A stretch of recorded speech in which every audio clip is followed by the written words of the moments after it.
Hi friends, let's learn about E.M. Forster, who was a famous modern age writer. His lifespan was 1879 to 1970. It means he was 91 years old when he got died. Full name of E.M. Forster was Edward Morgan Foster. He was English novelist, short story writer, essayist and librettist. He worked hard for the people who were downtrodden and he was against the hypocrisy and class system in society. Many of his novels examine class difference and hypocrisy.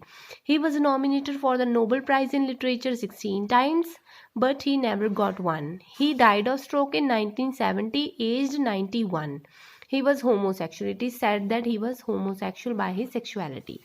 Notable works written by E.M. Forster were novels Where Angels Were to Tread. The the title of this work is really important to learn about. Where Angels Were to Tread, The Longest Journey, The Rome with a View, Howard's End, A Passage to India, Morris. These are all the novels written by famous writer E.M. Forster. Short stories, important short stories written by him were The Celestial Omnibus and Other Stories, The Eternal Moment and Other Stories. Collected short stories are The Poet, The Story of a Panic, The Other Side of Hedge, Other Kingdom, The Machine Stops, Mr. Andrews, Coordination, The Story of the Siren, The Life to Come and Other Stories. They were published posthumously after the death of the writer. The Purple Envelope, The Helping Hand, The Rock, The Life to Come, Arthur Snatchfold, The Classical Annex, The Torque, The Other Boat, Three Courses and a Desert. Plays and pageants written by him were Abinger Pageant, England's Pleasant Land. Other works are Two Cheers for Democracy, Aspects of the Novel, Goldsworthy Lois Dickinson, it is a biography of that person, Marian Thornton, a domestic biography, travel writings by E.M. Forster are Alexandria, Faris and Fairyland, The Hill of Devi. So let's learn about the important works written by E.M. Forster. Where Angels Fear to Tread was published in 1905. The title comes from a line in Alexander Pope's An Essay on Criticism. So Alexander had written a work named An Essay on Criticism, in which he used the line Where Angels Fear to Tread. From that particular essay, the title is taken, and he wrote the Fool's Rush in Where Angels Fear to Tread. So the title is taken from Alexander Pope's work. An Essay on Criticisms, the title from An Essay on Criticism. It was filmed also into a movie. The theme is that of the disillusionment. Disillusionment means lost of faith in anything. So the theme of the novel is that of lost of faith.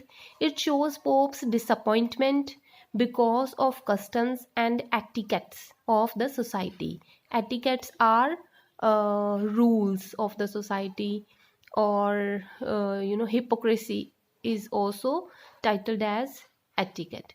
It describes life of Lilia, who is a young English widow who falls in love with an Italian man to the disapproval of her family. So this is all about the novel Where Angels Fear to Tread, written by E.M. Forster. The Longest Journey in 1907. It is a Bildungsroman novel.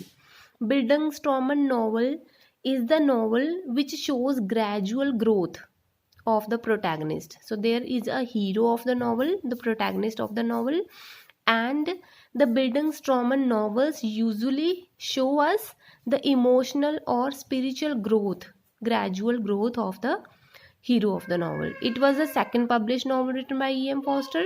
It is about a Cambridge University philosophy student and writer, Ricky Elliott, who is handicapped. His parents' death leads him to be an orphan at age 15. At Cambridge, Ricky contemplates love, reality, and human nature with friends. Then he becomes a schoolmaster and marries Agnes Pembroke, Then he is introduced with his half brother Stephen Bonham. So this is all about the story The Longest Journey. It shows the story, it shows the journey of a Cambridge University student. So it is a Bildungsroman novel. Next work is A Room with a View. It was written in 1908. The first it was entitled as Lucy, but later the name was suggested to be the A Room with a View. The novel shows a young lady named Lucy Honeychurch who visits Italy with her elder cousin Charlotte. There she falls in love with Mr. Emerson, but when she comes back to England, her fiancé awaits her return. So this is a title, A Room with a View, written by E.M. Forster. Howard's End, written by E.M. Forster. It is a masterpiece. It is said to be the masterpiece. The novel is about social conventions, codes of conduct, and relationships. The story depicts Helen Schlegel's love with Paul Wilcox that ends badly later. The Schlegel's family is highly cultural and idealistic. They think that they do not want to keep any relationship with Wilcox family because they are materialistic and money minded. So this is a masterpiece novel written by E.M. Forster named Howard's End. A Passage to India is important work written by E.M. Forster. It was published in 1920. It is based on E.M. Forster's visit to India. It is set in India during British Empire and when the independence movement was on its peak in 1920s. The title of this novel is derived from Walt Whitman's poem Passage to India. So there is also a poem named Passage to India written by Walt Whitman, but the novel A Passage to India is written by E.M. Forster. So two of his famous works are taken the title from other people's work, like Where Angels Were to Tread. The title is taken from Alexander Pope's work, and A Passage to India's title is taken from Walt Whitman's work. It's around 4 characters: Dr. Aziz, his British friend Mr. Cyril Fielding, Mrs. Moore, and Miss Adela Quested. During a trip to fictitious Marber Caves, Adela thinks she finds herself alone with Dr. Aziz in one of the caves. She subsequently panics and flees. It is assumed that Dr. Aziz has attempted to assault her.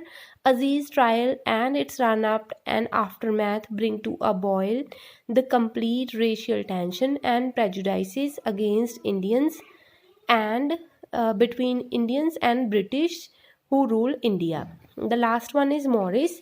It is a posthumous published.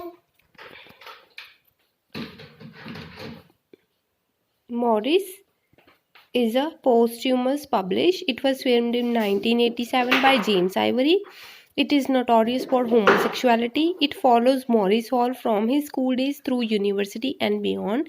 In the story, the relationship, which is homosexual, between Carpenter and his partner, George Merrill, was the inspiration from that of Morris and Alex Scudder.